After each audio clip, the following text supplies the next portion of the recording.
This is a capture challenge for white. White's objective is to capture these 3 black stones, because these 4 white stones here on the side are cut off and are about to die.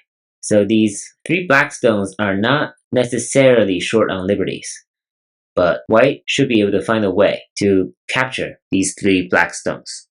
And the first move has to be this wedge.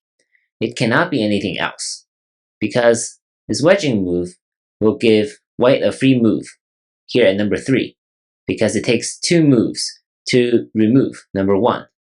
And in the meantime, these 3 stones, now 5 stones, only has 3 liberties left, whereas at the beginning of this problem, it has 4, right? So by playing at number 1 and forcing black to capture, white has actually reduced black's liberties, making it much tighter than before. If black attaries from this side, then after white's number 3 and 4, this exchange, here's a cutting point that white can play.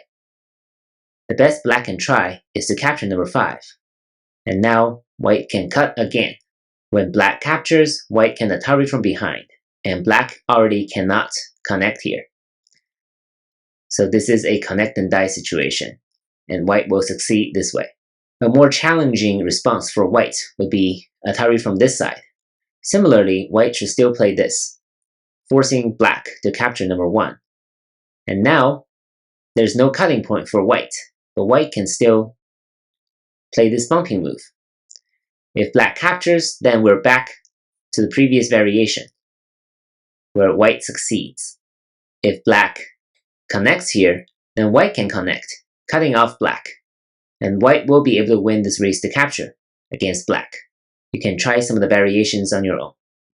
So overall, the key moves is this wedge and this move, forcing black to capture number 1.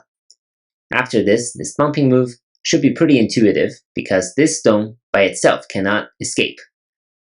So black's number 5 must be here at the bumping move. Overall, not a super difficult problem, but if you have any questions, please let me know. Good luck, and thank you for watching.